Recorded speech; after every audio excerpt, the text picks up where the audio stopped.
It's time once again for Uncle Matt's bedtime story.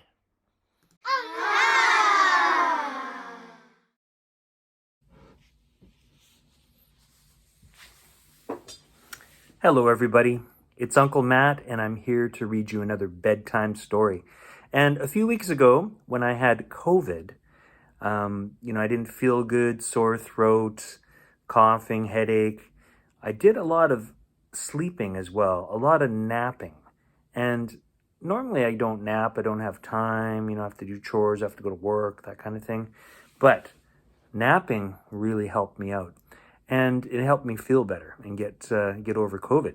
So we got a book today, a little bit about napping. Are you ready? There's a little bit of the leftover phlegm and stuff from the COVID. While you were napping. Yes, While You Were Napping by Jenny Offill, illustrated by Barry Blitt. All right. This story was copyright in 2014. Are you ready? Here we go. Maybe you were right to scream like you did when Mum picked you up and took you to your bed.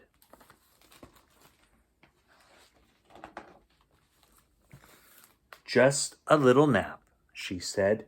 You won't miss a thing, I promise. And I guess you didn't, unless you count that giant party that started after she went out.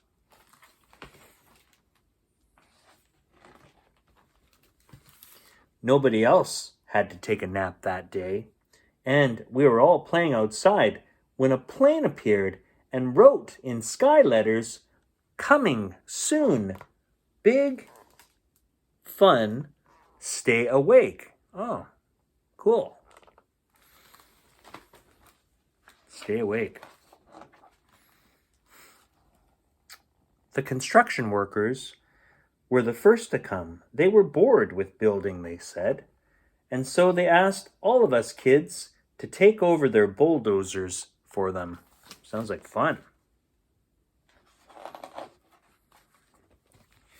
Too bad you were fast asleep, because you would have liked it, I bet. Soon we were all ripping up our yards and hurling dirty dirt balls at our friends.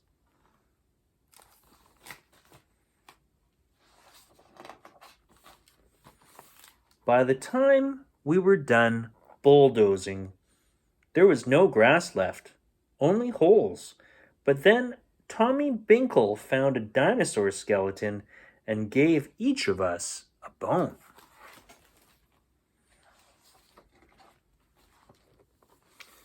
When the robots came, they brought cotton candy, your favorite kind, the blue. And we all ate as many French fry sandwiches as we wanted, and no one made us say the magic word or asked us to stop drinking the ketchup. Nobody.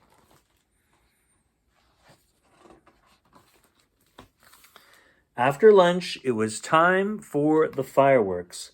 There were barrels and barrels of them, and even the littlest babies got to set them off as long as they were careful.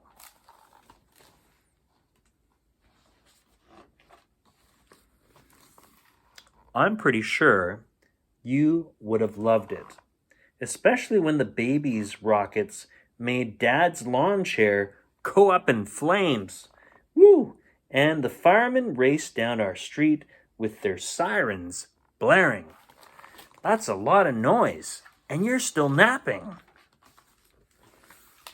We stood so close to the fire that our eyebrows got a little singed, and we all took pictures to prove to you how dangerous it was, since you were the only kid napping when it happened.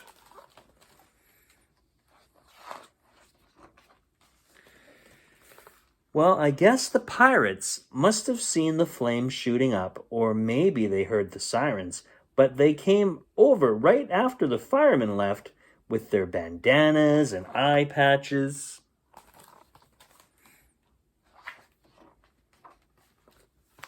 I thought maybe I should wake you to go and see them, but Mum always says never wake a sleeping kid, so I just went along with the pirates.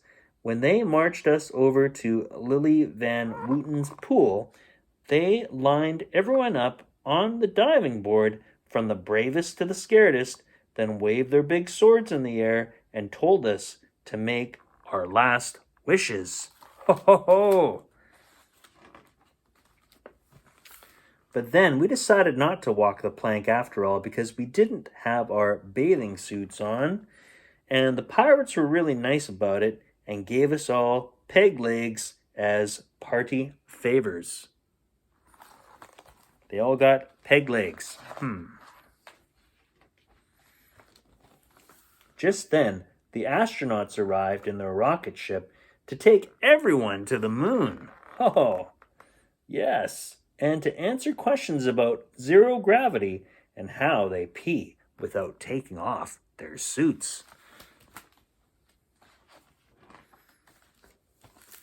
It was late by the time we got back from outer space and shook the moon dust out of our boots, and we were all a little grumpy, thinking the fun might have just ended.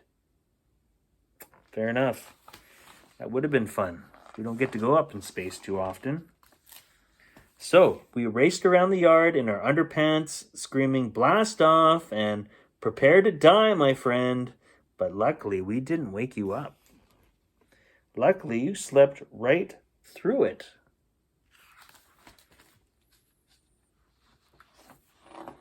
Yeah, luckily. Luckily, that's it. The end. Well, I don't know. That's a lot of stuff while this guy was sleeping. A lot of stuff happened. A lot of fun and exciting things. That's all the time we have for Uncle Matt's bedtime story. I hope you enjoyed that story, and we'll see you next time. Bye for now. Get some sleep. You won't miss anything.